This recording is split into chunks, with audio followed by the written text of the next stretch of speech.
datang di kebaktian UKM KMK USU UPP Mapisi. Hari ini adalah hari yang spesial, karena hari ini kita mengadakan kebaktian terakhir dalam tahun ini di pelayanan kita. Dan juga dalam bulan ini kita akan merayakan hari ulang tahun UKM KMK USU UPP Mapisi yang ke-24. Dan lebih spesial lagi, karena hari ini saya dan teman-teman beribadah bersama-sama secara virtual dari tempat kita masing-masing. Dalam kondisi sekarang ini, kita mengerjakan banyak hal secara virtual. Bahkan dalam mengerjakan studi pun kita dari rumah. Banyak hal yang tidak terduga sudah terjadi. Rencana yang sudah dipersiapkan dari lama pun harus ditunda.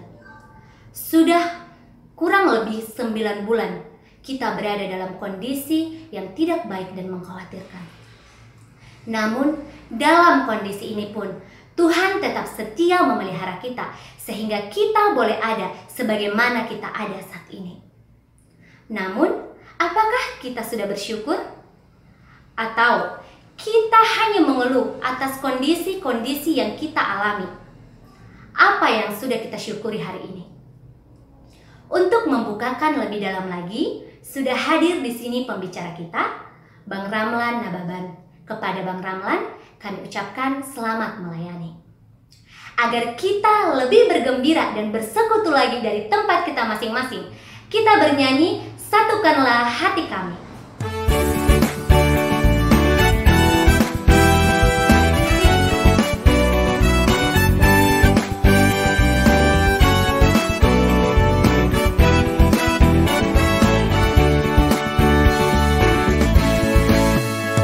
Satukanlah hati kami untuk memuji dan menyembah, oh Yesus, Tuhan dan Rajaku.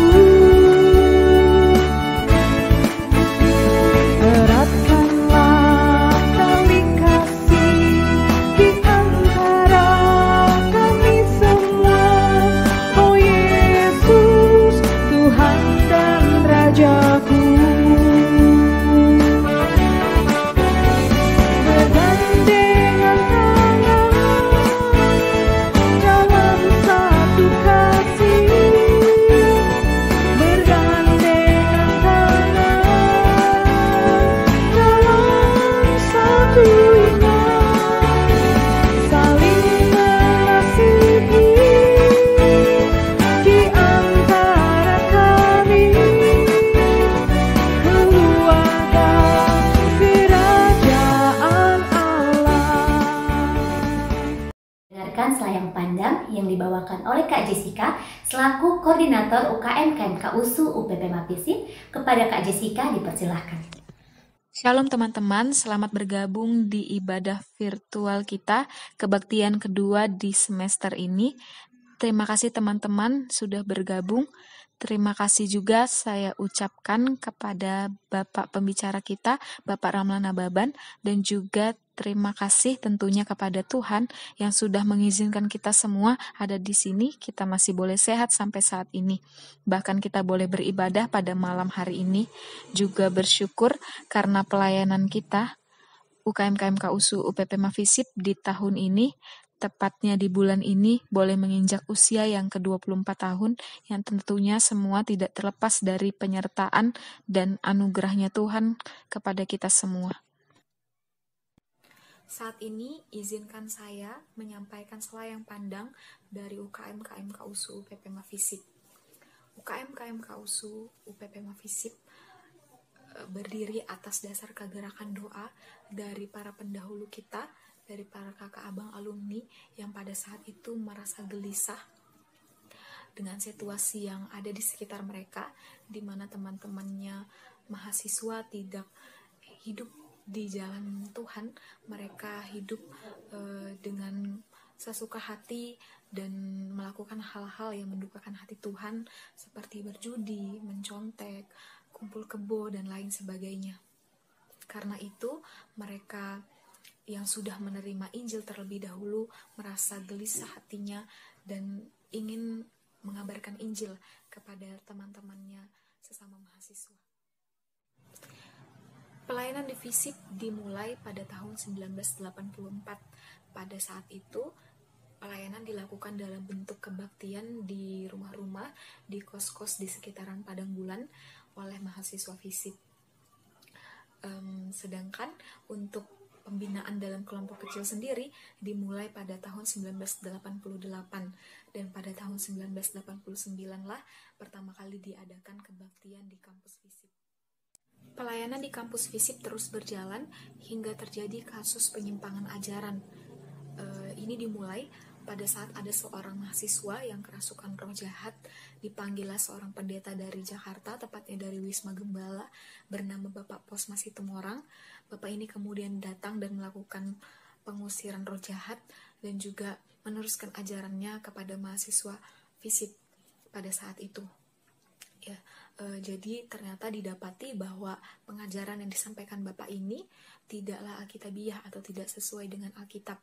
Di antaranya seperti pelarangan penyebutan nama Allah, tidak mempercayai ketritunggalan Allah, penghapusan adat Batak secara total, dan juga melakukan pengusiran roh jahat kepada semua orang yang dilayaninya.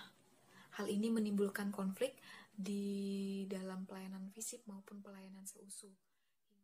Kejadian ini didengar oleh Ibu Pembina, Ibu Risnawati Sinulingga, sehingga ia dan pengurus dari seusu berembuk untuk mencari solusi apa yang harus dilakukan terhadap Bapak Posma dan juga mahasiswa FISIP, mahasiswa di pelayanan FISIP pada masa itu, karena sudah hampir seluruhnya terkena, hingga sepakatlah untuk membekukan sementara pelayanan FISIP supaya tidak semakin menyebar ajaran sesat tersebut.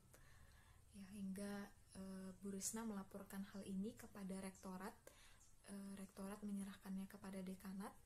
Namun karena dekanat tidak terlalu mengerti tentang ajaran Alkitab, maka pada saat itu dekanat mengambil keputusan untuk meletakkan UKM KMK FISIP secara struktural berada di bawah PEMA, atau pada masa itu namanya Senat Mahasiswa.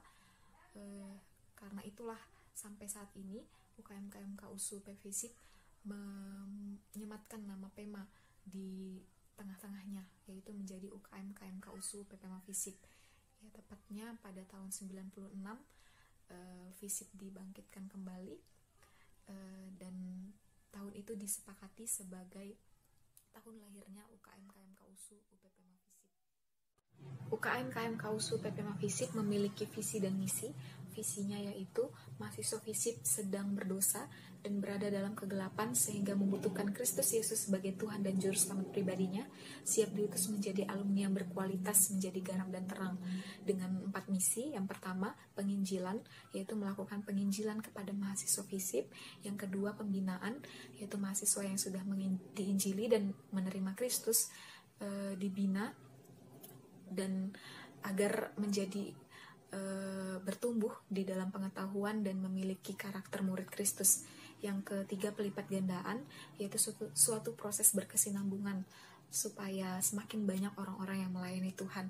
Dan yang keempat, pengutusan, yaitu mempersiapkan mahasiswa FISIP untuk siap diutus menjadi alumni yang berkualitas dimanapun mereka ditempatkan nantinya.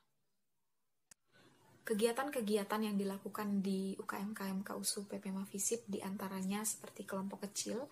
Ini merupakan kegiatan utama di dalam pelayanan ini, yaitu kelompok yang terdiri dari 3-8 orang dengan 1 orang pemimpin bersama-sama melakukan pendalaman Alkitab secara kontinu, menjalin persekutuan bersama. Yang kedua, ada kebaktian kampus seperti yang sedang kita laksanakan hari ini. Yang ketiga, ada pengisian, seminar, bahkan retreat yang dilakukan sekali waktu. Itulah selayang pandang yang bisa saya sampaikan pada kesempatan kali ini mengenai UKM KMK USU PPMA FISIP. Sekali lagi kami sangat-sangat bersyukur untuk kesempatan hari ini boleh bersama-sama dengan teman-teman, terlebih karena pelayanan ini sudah menginjak usia yang ke-24 tahun, masih boleh melayani di kampus FISIP. Kami sangat bersyukur. Ya, kepada teman-teman, terima kasih untuk perhatiannya. Selamat melanjutkan ibadah. Tuhan Yesus memberkati. Memasuki ibadah, mari ambil sikap berdoa. Mari fokuskan hati dan pikiran kepada Tuhan. Datanglah kepadanya, mintalah Tuhan untuk tinggal di hatimu, supaya dengan kehangatan kasih-Nya, engkau merasa hangat dan damai.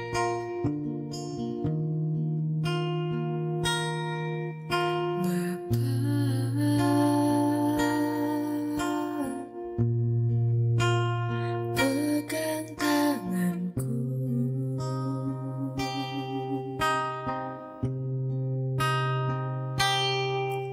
aku rindu saat duduk bersamamu.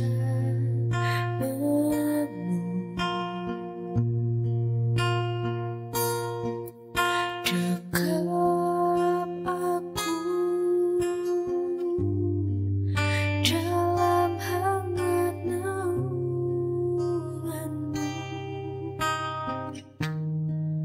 bawa hidupku padamu, masuk dalam altarmu yang kudus. Kita berdoa.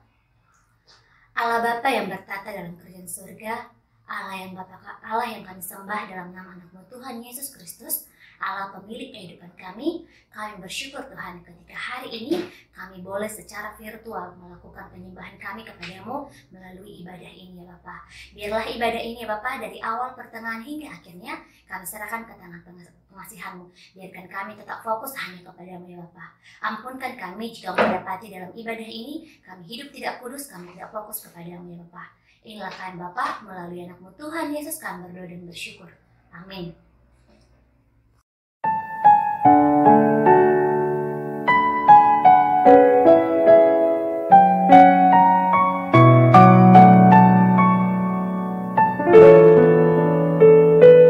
I am here because of your grace. I am here because of your love, Lord Jesus. I am so thankful for your grace abounds to me. I am here because of your grace. I am here because of your love, Lord Jesus. I am so thankful for your grace abounds to me. Thank you, Jesus, Jesus, Jesus. Thank you, Jesus. It's only by your grace that I could live today. Forever I will praise your name. Thank you, Jesus, Jesus, Jesus. Thank you, Jesus. It's only by your grace that I could live today. Forever I will praise your name. Saat ini kita akan bermazmur. Mari kita buka Alkitab kita dari Mazmur 138 ayat 1 sampai 8. Saya akan membacakannya untuk kita. Nyanyian syukur atas pertolongan Tuhan dari Daud. Aku hendak bersyukur kepadamu dengan segenap hatiku. Di hadapan para Allah, aku akan bermazmur bagimu. Aku hendak sujud ke arah bait-Mu yang kudus dan memuji nama-Mu, oleh karena kasih-Mu dan oleh karena setia-Mu, sebab Kau buat nama-Mu dan janji-Mu melebihi segala sesuatu. Pada hari aku berseru, Engkau pun menjawab aku. Engkau menambahkan kekuatan dalam jiwaku. Semua raja di bumi akan bersyukur kepadamu ya Tuhan, sebab mereka mendengar janji dari mulutmu. Mereka akan menyanyi tentang jalan-jalan Tuhan, sebab besar kemuliaan Tuhan. Tuhan itu tinggi, namun ia melihat orang yang hina, dan mengenal orang yang sombong dari jauh. Jika aku berada dalam kesesakan, engkau mempertahankan hidupku. Terhadap amarah musuhku, engkau mengulurkan tanganmu, dan tangan kananmu menyelamatkan aku. Tuhan akan menyelesaikan bagiku. Ya Tuhan, kasih setiamu untuk selama-lamanya. Janganlah kau tinggalkan perbuatan tanganmu. Ketika kita mulai lupa bagaimana mengucap syukur saat berada dalam kesesakan, pada nas ini, pemazmur mengingatkan kita untuk bersyukur. Ia menyatakan siapa Allah dan perbuatannya. Allah adalah gunung batu keselamatan. Allah adalah sumber kekuatan. Ketika kita berada dalam kesesakan, Ia memberi kelegaan. Ketika kita berseru, Ia menambahkan kekuatan dalam jiwa. Allah penuh kasih setia selamanya. Allah layak dipuji dan disembah. Sembahlah Allah, Raja yang maha mulia. Pujilah Ia dengan segenap jiwa. Untuk itu, mari kita sembah Allah kita. Kita bernyanyi, pujilah Tuhan.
Shalom, kita akan merenungkan firman Tuhan. Pujian telah kita naikkan kepada Dia. Saat ini kita akan mendengarkan kebenaran firman Tuhan. Marilah kita berdoa. Bapa, kami bersyukur untuk malam hari ini. Dalam ibadah virtual kami ini yang Tuhan, kami rindu supaya Tuhan juga mengurapi kami masing-masing. Memberikan kami sukacita sekalipun dalam keadaan yang sulit. Dan firman-Mu yang sebentar akan ditaburkan oleh hamba-Mu, kiranya juga akan menolong semua saudara-saudara mengerti akan maksud-maksud-Mu untuk kami imani, lalu dengan setia kami lakukan itu di dalam hidup kami. Hamba-Mu yang akan menaburkan juga, kami serahkan ke tangan pengasihan-Mu supaya sedemikian Engkau mengurapinya, sehingga apapun yang boleh Dia nyatakan itu sungguh-sungguh datangnya daripada-Mu yang sesuai dengan kebenaran firman-Mu. Nyatakanlah ya Tuhan kehendak-Mu. Dalam nama Yesus kami berdoa dan bersyukur. Amin. Sekali lagi saya sapa saudara-saudara, Shalom. Ya, firman Tuhan bagi kita pada malam hari ini terambil dari kitab Roma pasal yang ke-8. Kita akan membaca ayat yang ke-28 hingga ayat yang ke-30.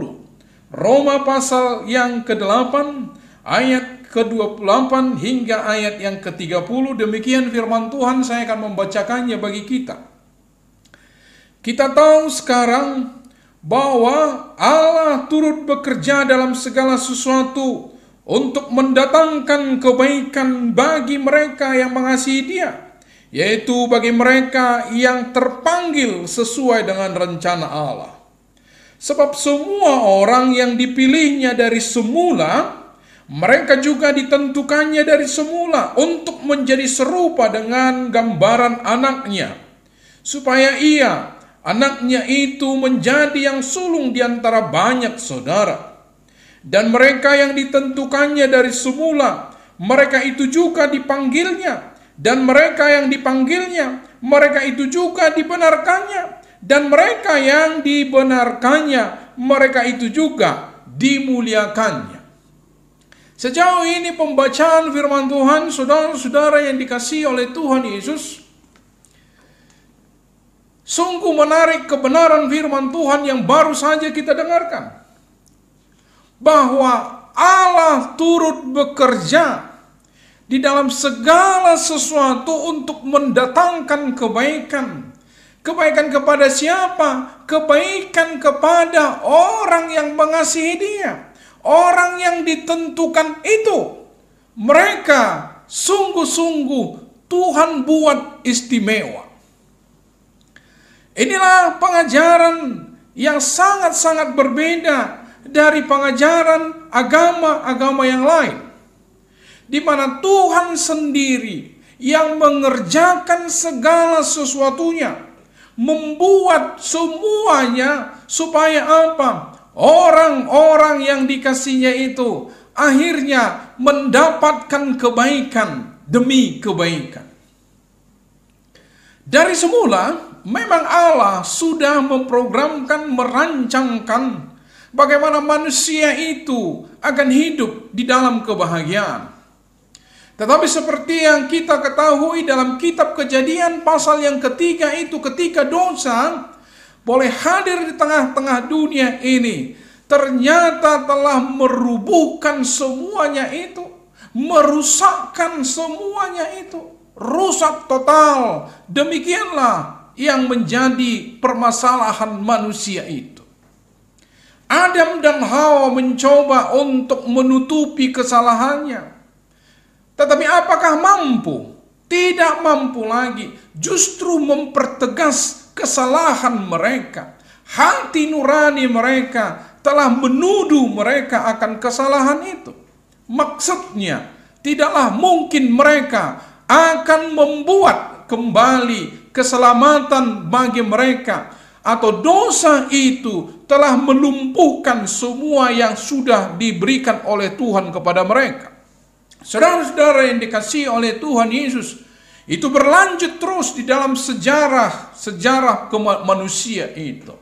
Bukannya manusia semakin baik, tetapi manusia itu semakin lama, semakin bejat.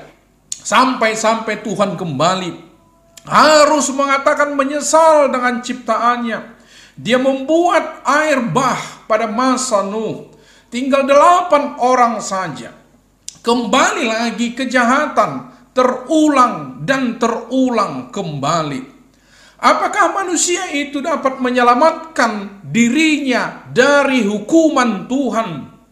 Ternyata Tuhan sendiri katakan, memang manusia itu tidak akan mampu lagi menyelamatkan dirinya.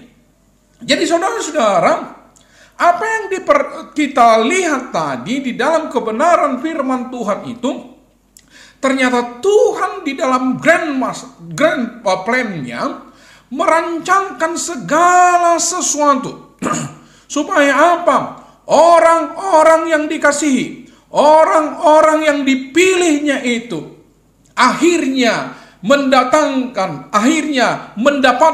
kebaikan. Kalau kita perhatikan bagian itu tadi, kebaikan apa?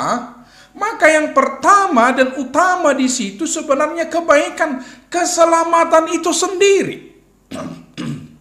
Jadi, kalau saudara-saudara sekarang ada di sini, saudara-saudara yang kuliah di FISIP ini sekarang, tahukah kamu bahwa itu pun adalah rencana Tuhan untuk memperkenalkan, atau kita ambil ayat itu tadi, untuk membuat kebaikan di dalam hidupmu. Itu yang dimaksudkan. Saya pernah berbicara tentang ini. Mengapa kita ada di sini? Itu sudah proses yang sangat panjang sekali. Tapi rupanya proses yang panjang itu Tuhan buat. Tuhan tuntun kita supaya masuk pada seperti kesempatan ini. Kamu ada di situ sekarang. Dan akhirnya, kalaulah ini yang menjadi starting point atau masanya kamu mengenal Tuhan ini, kamu boleh dengar ini. Karena ada persekutuan fisik kita karena kamu masuk di fisik itu. Bagaimana? Coba saya menjelaskannya secara begini. Saudara-saudara, sebelum Anda lahir, ternyata ada proses biologi yang terjadi sehingga kamu boleh ada. Jadi itu ovum, itu sel telur, ya sel telur itu didatangi sperma. Jadi ini banyak sekali sperma yang sebenarnya meluncur ke ovum ini, sel telur ini. Tetapi ketika satu masuk, lalu masuk dia, yang lainnya tidak bisa lagi masuk dan mati. Siapakah atau apakah yang masuk itu? Itulah pembentukmu. Itu secara biologi. Jadi sudah pernah terjadi persaingan mengapa kamu ada di antara ribuan, bahkan para ahli mengatakan jutaan itu sel-sel laki-laki atau sperma itu, ternyata kamu yang hadir, muncul. Apakah itu kebetulan? Tidak. Tadi kita dengarkan itu bahwa Tuhan membuat segala sesuatunya untuk mendatangkan kebaikan kepadamu, untuk kamu hadir di tengah-tengah dunia ini. Coba saya perpanjang lagi, perlebar lagi ya. Sekiranya Indonesia ini tidak terjajah 350 tahun, begitulah sejarah kita berkata, kemudian ada Belanda menjajah kita sekitar 3,5 tahun itu. Ya, mungkin saja kita ini sudah sangat maju waktu itu. Sudah sangat maju. Jadi nenek kita, kakek kita bisa saja tidak bertemu lagi mereka. Sehingga papa, mama kita tidak lahir dari mereka. Jadi misalnya dari kakek kita dulu sudah pergi, satu ke Belanda, satu ada masih tetap di Indonesia ini. Lalu mereka tidak akan menikah, bukan? Kalau mereka tidak menikah, maka kakek nenekmu itu tidak lahir. Kalau kakek nenekmu tidak lahir, maka orang tuamu tidak lahir. Kalau tidak ada orang tuamu, mana ada kamu? Coba perhatikan. Rupanya penjajahan Belanda pun Tuhan buat supaya apa? Kakekmu tidak pergi ke Belanda. Nenek kita tidak pergi ke Prancis atau ke mana lah. Tetapi tetap ada di Indonesia ini supaya mereka bertemu. Lahirlah papa dan mama kita. Papa mama kita ini pun ya sekiranya tidak karena begitu hidup mereka, mungkin saja mereka tidak akan bertemu. Apakah kamu akan ada? Tidak ada. Maka Tuhan sebenarnya itu pun sudah rancang untukmu. Dia membuat semuanya itu terencana dengan baik sehingga kamu lahir. Lalu kamu masuk ke SMA. SMA apalah, saya tentu tidak tahu itu ya. Lalu kamu bercita-cita untuk mungkin tidak di FISIP. Barangkali ya. Ada pilihan kamu yang lebih favorit barangkali. Tapi Tuhan buat kamu masuk di FISIP ini kok. Lalu untuk apa itu? Untuk mendatangkan kebaikan bagimu. Ada orang yang senang, udah senang sekali. Puji Tuhan saya ada di sini, FISIP ini. Tetapi ada juga barangkali, saya tidak bisa tahu ya. Barangkali menyesal, kenapa lah pilihan ini yang masuk, kenapa saya tidak di Jawa. Atau misalnya kamu memilih ke Jawa waktu itu ya. Tuhan, itu pun Tuhan rancang. Maka segala sesuatu Tuhan buat. Supaya apa? Kebaikan itu datang kepadamu. Jadi kalau kau ada sekarang di sini, itu adalah karena maksud Tuhan. Saya tadi sudah memberikan gambar yang agak lebih global. Apakah di sana Tuhan juga ikut bekerja supaya mendatangkan kebaikan bagimu? Ya. Hari ini kamu akan mendengarkan firman Tuhan ini. Perhatikanlah dengan baik. Dan mungkin kamu akan menyatakan dalam hidupmu, beruntunglah saya ada di sini. Beruntunglah saya ada di FISIP ini. Boleh bersama-sama dengan saudara-saudara mendengarkan kebenaran firman Tuhan. Hari ini saya mendengarkan bahwa aku dikasihi oleh Tuhan. Maka sesungguhnya firman Tuhan tadi berkata, Dari semula kamu sudah dipilih. Dari semula kamu sudah ditentukan. Sudah ditentukan oleh Allah. Tetapi dilanjut kembali. Orang-orang yang dipilih itu, orang-orang yang ditentukan itu, sekarang apa dikatakan? Mereka dipanggil. Saya akan mengkhotbahkan lebih banyak tentang kata panggilan ini. Dalam Roma pasal yang ke-8 tadi, saya bacakan bagi kita mulai dari ayat 29. Sebab semua orang yang dipilihnya dari semula, mereka juga ditentukannya dari semula untuk menjadi serupa dengan gambaran anaknya, supaya ia, anaknya itu, menjadi yang sulung di antara banyak saudara. Dan mereka yang ditentukannya dari semula, mereka itu juga dipanggilnya. Dipanggil. Inilah panggilan bagi kita. Apa yang dilakukan oleh Tuhan Yesus di kayu salib, itu sesungguhnya memanggil kita. Karena dia melakukan itu di kayu salib itu bukan demi kepentingannya, bukan dari untuk hal-hal yang dia inginkan, yang sifatnya menguntungkan dia.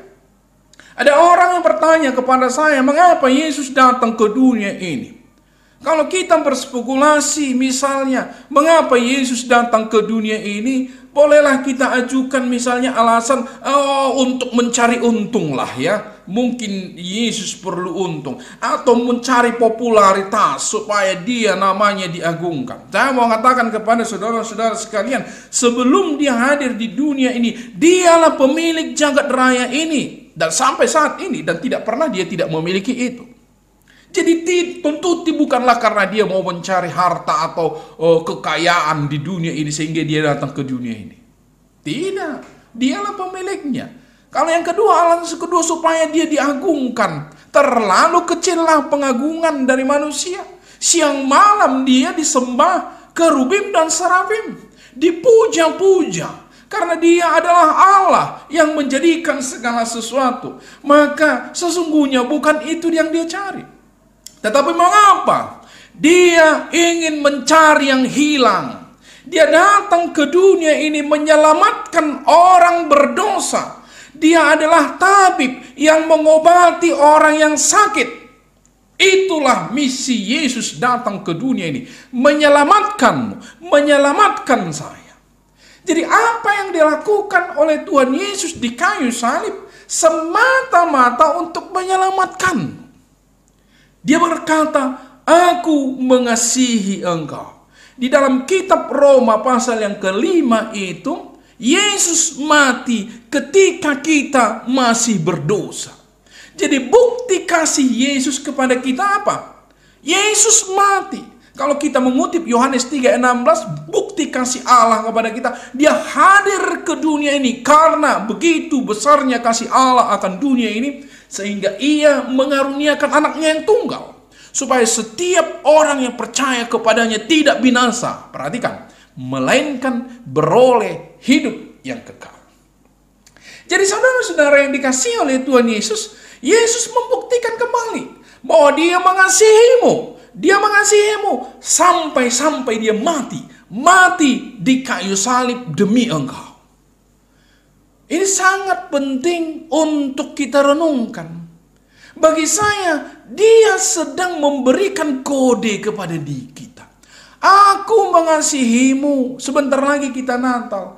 Maka aku lahir datang di dunia ini dengan begitu papahnya, begitu rendahnya. Tidaklah di istana, tidak disambut raja-raja, hanya disambut oleh siapa? Gembala-gembala, orang-orang pinggiran. Itulah yang menyambut Tuhan Yesus. Tetapi apakah Yesus mempersoalkannya? Tidak, karena dia mengasihimu. Dia memberi clue itu. Aku datang bagimu. Aku mengasihimu. Aku memanggilmu. Di dunia ini dia mempertunjukkan hidup yang sangat-sangat luar biasa sekali. Dia menyatakan kasihnya, menolong banyak orang. Dia memberi clue kepadamu. Aku pun mengasihimu. Mengapa Yesus misalnya mempertontonkan banyak mujizat, menolong orang yang miskin, menolong orang yang lapar, mencelikkan orang yang buta, membuat orang yang tuli mendengarkan? Saya mau memberitahu kepada saudara-saudara, sesungguhnya Yesus ingin memberikan kode juga kepadamu, bahwa dia juga peduli dengan hidupmu di dunia ini. Jadi dia Allah yang mampu melakukan tugas-tugasnya di dunia ini untuk menolongmu. Yesus itu telah mempertunjukkan itu kepada banyak orang. Maka kamu pun sesungguhnya dikasihi oleh Tuhan Yesus dan dia ingin menolong hidupmu di dunia ini. Tetapi apakah sampai batas pertolongannya hanya di dunia ini? Perhatikan. Waktu Petrus bertanya kepada dia, waktu Yesus berkata kepada Petrus, aku akan pergi sebentar lagi ke Yerusalem dan ditangkap oleh tua-tua dan para imam-imam untuk dianiaya lalu dibunuh. Petrus tidak terima itu. Mengapa? Karena dia sudah melihat bagaimana pertolongan Yesus selama ada bersama-sama dengan dia. Mereka pernah diperlihatkan oleh Yesus memberi makan 5.000 orang sekaligus. Hanya dengan 2 ikan 5 roti. Kita tahu semuanya itu. Tentu Petrus melihat Yesus waktu mencelikkan mata orang yang buta. Orang yang timpang bisa berjalan. Orang yang tuli bisa mendengarkan. Lalu Petrus tentu akan berkata, inilah tempat harapan saya. Saya hanya ingin berkatakan sebenarnya memang Yesus pun ingin peduli. Atau dia juga ingin menolong kita di dunia ini. Tapi Yesus katakan, aku akan mati, tapi akan bangkit pada hari yang ketiga untuk mengalahkan maut itu. Yang menjadi musuh manusia, yang menjadi penghalang bagi kita. Itulah Yesus katakan, kita tidak ada gunanya memiliki seluruh dunia ini kalau kita kehilangan nyawa kita. Lalu Yesus mati, bangkit mengalahkan kematian. Lalu dia berjanji bahwa kita pun orang-orang percaya akan bangkit seperti dia bangkit. Untuk menerima kehidupan selama-lamanya. Jadi coba perhatikan. Kebaikan apa yang sudah akan Tuhan berikan kepadamu. Pertama tadi saya sudah katakan. Dia sudah memanggilmu, memberi clue kepadamu. Aku membuat mujizat. Aku memperhatikan hidup banyak orang yang miskin. Maka dia pun sedang berkata kepadamu, jangan khawatir, aku pun memikirkan hidupmu di dunia ini. Tetapi saya sudah katakan tadi, apakah hanya hidup di dunia ini? Tidak. Hidup selama-lamanya pun sudah Tuhan sediakan bagimu. Kamu yang mengasihi dia. Yang bagimu Tuhan sudah membuat segala sesuatunya untuk mendatangkan kebaikan kepadamu. Dia memanggil kamu sekarang. Dia memanggil kamu, apakah engkau mau datang kepadaku? Panggilan itu begitu hebat sekali dan haruslah kamu responi itu.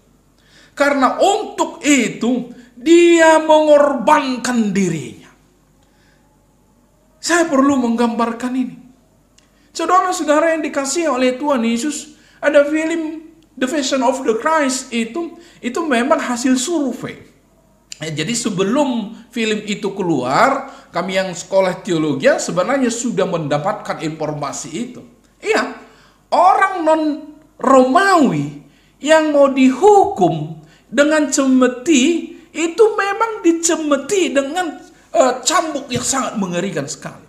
Itu terkadang di ujung cemeti itu dibubuhi itu tulang-tulang yang tajam atau besi seperti kawat duri. Itulah yang dilibaskan ke punggung Tuhan Yesus berulang-ulang.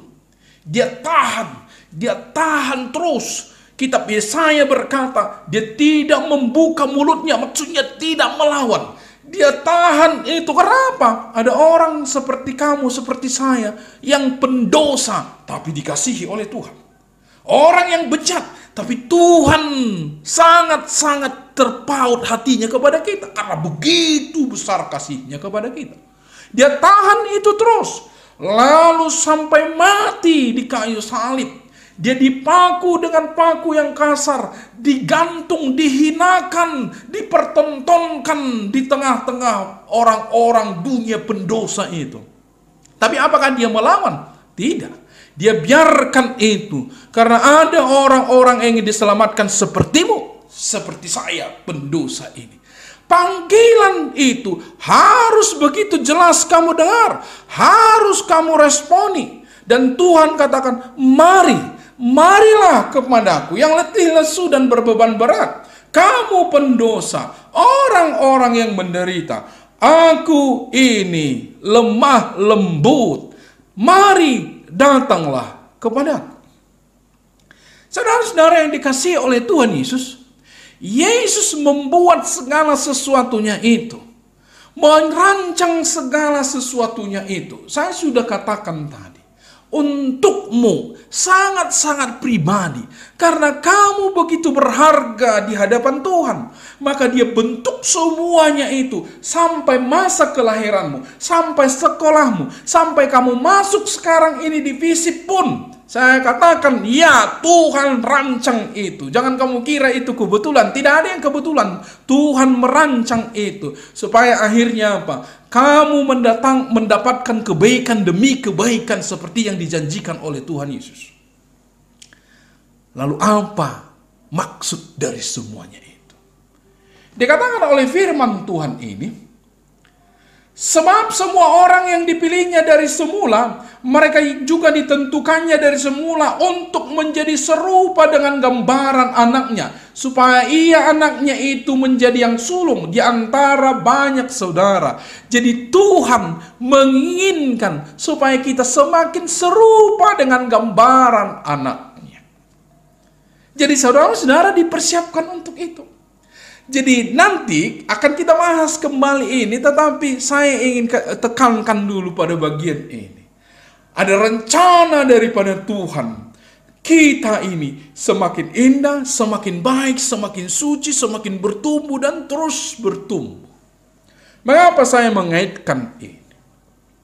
Bagian ini dibahas oleh Rasul Paulus, kitab Roma ini dibahas oleh Paulus.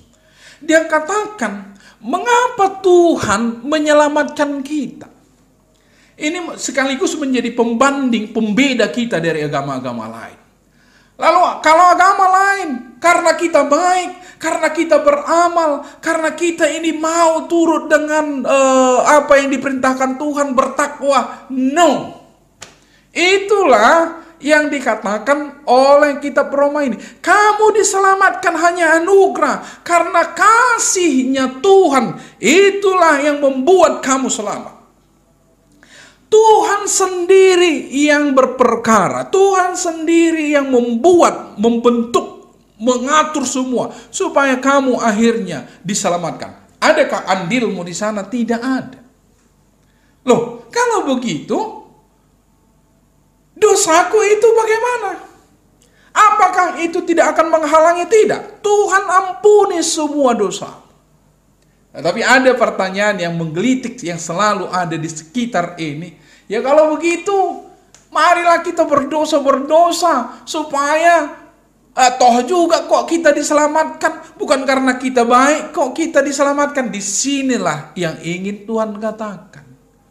Masa kita yang sudah begitu susah sekali, demi kita Yesus telah mati di kayu salib, lalu kita dengan segampangan saja berdosa. Dan Tuhan katakan di dalam kitab 1 Korintus itu, dosamulah yang menyalibkan Yesus. Dosamulah, karena dosa-dosamulah Yesus mati. Masa kamu mengulang itu lagi? Tetapi bukan itu rencana Tuhan. Rencana Tuhan adalah apa? Supaya kamu semakin serupa dengan gambaran anaknya. Itulah yang diinginkan Tuhan. Jadi jangan ada yang berkata, kalau kita ini diselamatkan hanya karena anugerah, marilah kita ini banyak berdosa karena toh juga kita akan diselamatkan. Tidak. Karena rancangan Tuhan dari semula pun, kamu harus menjadi semakin serupa dengan gambaran anaknya Yesus Kristus. Itulah sebabnya saya mencoba itu tadi, karena kitab Roma ini banyak berbicara tentang apa? Tentang anugerah. Bukan karena kekuatanmu, Bukan karena kehebatanmu, tapi karena kamu dipilih oleh Tuhan. Karena kamu ditentukan oleh Tuhan. Sekarang dipanggil. Setelah kamu dipanggil, lalu firman Tuhan itu katakan demikian. Dan mereka yang ditentukannya dari semula, mereka itu juga dipanggilnya. Dan mereka yang dipanggilnya, mereka itu juga dibenarkannya. Jadi pembenaran akan terjadi setelah kita datang dipanggil, semakin dibentuk, semakin dibenarkan, semakin dipoles. Supaya apa? Supaya semakin serupa dengan gambaran anaknya. Hidupmu semakin diberitahu, ini salah, ini tidak bisa lagi, tidak sama lagi. Seperti orang yang tidak percaya. Sekarang kita diubah, dibenarkan. Semakin hari ada pertobatan-pertobatan dari orang-orang yang malas menjadi tidak malas. Orang-orang yang suka mencela, yang mencibir orang sekarang mulutnya memberkati. Orang-orang yang kebencian ada dalam hidupnya sekarang mengasihi. Orang-orang yang tidak mau peduli dengan orang lain sekarang dia menjadi orang yang peduli. Dibenarkan semakin hari dibenarkan oleh Tuhan. Tetapi pada akhirnya dia katakan begini, dan mereka yang dibenarkannya, mereka itu juga dimuliakannya, glorified. Kita akan mendapatkan pemuliaan dari Tuhan, disediakan oleh Tuhan untuk selama-lamanya. Jadi mereka yang dipilih, mereka yang ditentukan, kemudian dipanggil, kemudian dibenarkan, lalu dimuliakan. Kita akan menerima kemuliaan selama-lamanya bersama-sama dengan Tuhan Yesus di sorga. Itulah yang Tuhan sediakan bagimu. Maka saat ini, saya sebagai hamba Tuhan akan berkata kepadamu, apakah kamu dengar panggilan itu? Dengan cara bagaimana Tuhan memanggilmu, memberi dirinya, mempertunjukkan karyanya. Ini yang kuperbuat bagimu. Datang ke dunia ini, lahir di kandang domba, menderita di dunia ini, sampai mati di kayu salib untukmu. Lalu Yesus katakan, marilah kepadaku. Apakah engkau tidak mau menerima kemuliaan yang akan datang itu? Apakah kamu tidak akan mau menerima damai sejahtera selama di dunia ini? Yesus memanggil. Kalau kamu mendengar, kalau kamu mau meresponi ini, atau kalau ini tidak saya harapkan, kamu juga mau menolak apa yang diperbuat oleh Tuhan Yesus di kayu salib yang sudah mati bagimu itu, kamu masih tetap katakan aku tidak mau. Itu adalah pilihanmu. Tetapi sesungguhnya yang Tuhan inginkan, kamu datang kepadanya. Marilah, aku mengasihimu. Untukmu aku sudah mati di kayu salib, dicemeti, diremukkan. Itu istilah yang dipakai oleh Yesaya. Begitu mengerikan sekali penderitaan yang dialami oleh Tuhan Yesus. Tapi apakah dia pedulikan itu? Tidak. Demi engkau, demi saya. Dengarlah panggilan itu. Maka kamu tidaklah sembarangan ada di sini. Kalau kamu ada di sini, Tuhan ingin memberi kebaikan demi kebaikan. Dia sekarang mau panggil. Marilah. Saudara-saudara yang mendengar itu, serahkan dirimu. Katakan, Tuhan, aku datang kepadamu. Tuhan, aku menerima engkau. Karena itulah yang Tuhan inginkan. Mari kita berdoa. Terima kasih ya Tuhan untuk kebenaran firman-Mu. Kami bersyukur jikalau saat ini kami boleh bersama-sama mendengarkannya sekalipun dalam bentuk virtual di rumah kami masing-masing. Tuhanlah yang akan mengarahkan firman-Mu ini untuk menjadi penguat bagi adik-adik kami di sini. Mereka dikuatkan, mereka meresponi firman Tuhan ini dengan baik. Engkau berkata, barang siapa yang datang kepadamu, maka engkau akan menyelamatkannya. Yang berseru kepadamu akan diselamatkan.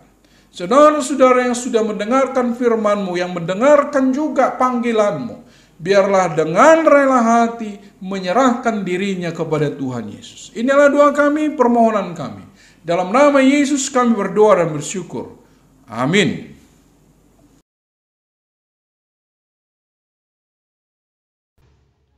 Bersyukur untuk firman yang boleh kita dengar. Seperti yang sudah saya sampaikan, bahwa bulan ini kita sedang merayakan hari ulang tahun UKM KMK USU UPP Mappisip yang ke-24. 24 tahun pelayanan kita bukanlah waktu yang singkat. Seperti yang sudah disampaikan dalam Selayang Pandang, banyak hal yang sudah terjadi yang Tuhan izinkan, sehingga kita semakin dewasa dalam iman. Biarlah apapun juga yang akan kita kerjakan ke depannya hanya untuk memuliakan nama Tuhan. Bukan hanya pelayanan kita yang sedang berulang tahun, namun ada juga teman-teman kita yang berulang tahun pada bulan ini. Kepada teman-teman kami yang berulang tahun, kami mengucapkan selamat ulang tahun. Saya punya hadiah yang spesial untuk teman-teman. Mari kita buka Alkitab kita dari Mazmur 20 ayat 5. Saya akan membacakannya untuk kita. Kiranya diberikannya kepadamu apa yang kau kehendaki, dan dijadikannya berhasil apa yang kau rancangkan. Kepada teman-teman, saya minta di akhir ibadah nanti untuk mengisi angket. Link angket ada di deskripsi video.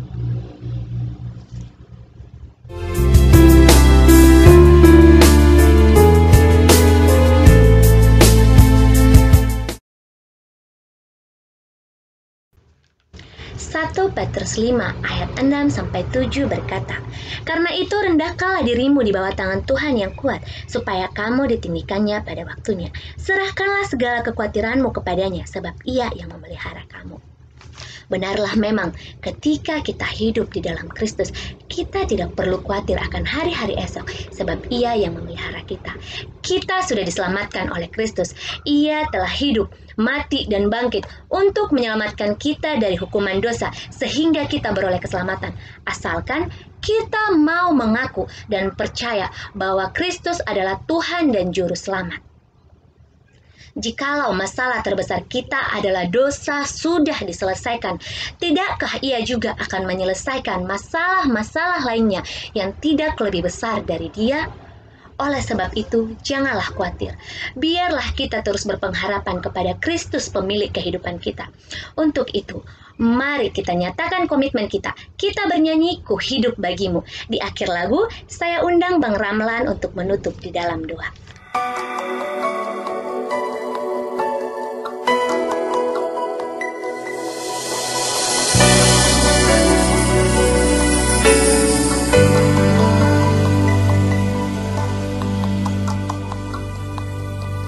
Yesus, Kau kebenaran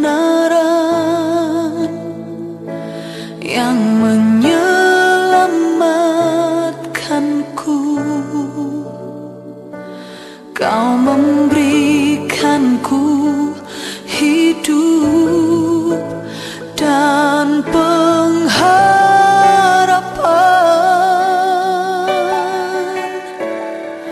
Ku ikut kehendak-Mu, ku perlu anugerah-Mu. Ku nyatakan janjiku kepadamu.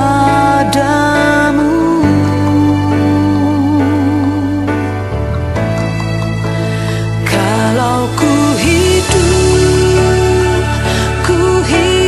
bagimu, hatiku tetap menyembah-Mu. Dunia tak bisa menjauhkanku dari kasih-Mu. Selama ku hidup bagimu, mataku tetap memandang-Mu. Dunia tak bisa menjauhkanku dari kasih-Mu.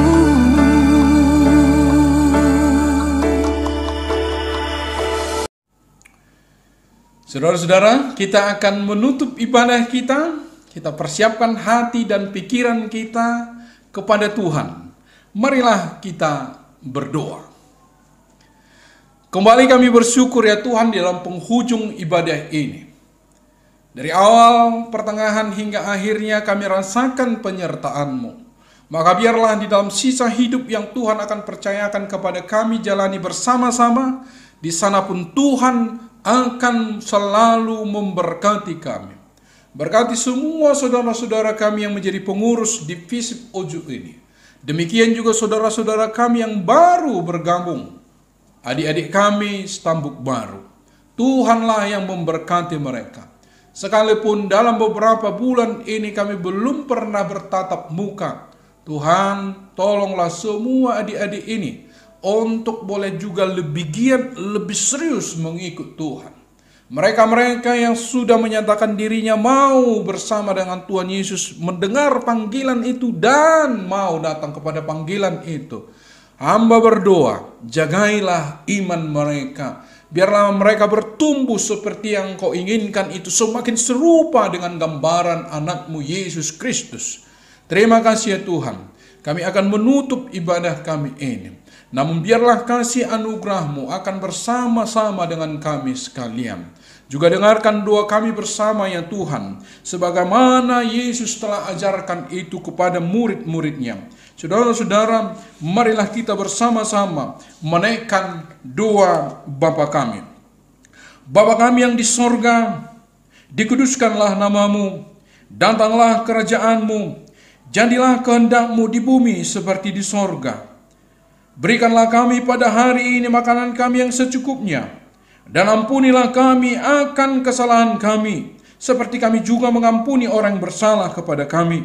Dan janganlah membawa kami ke dalam pencobaan, tetapi lepaskanlah kami daripada yang jahat.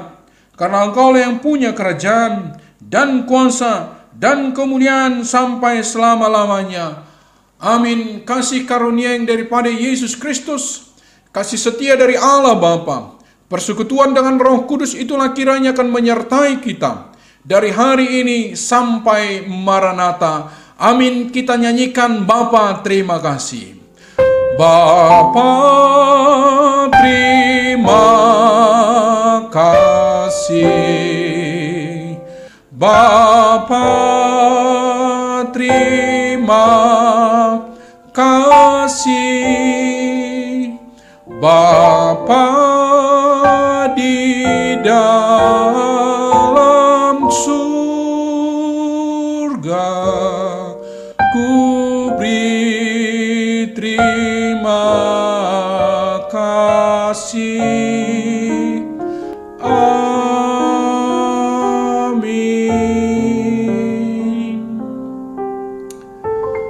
Amin. Shalom.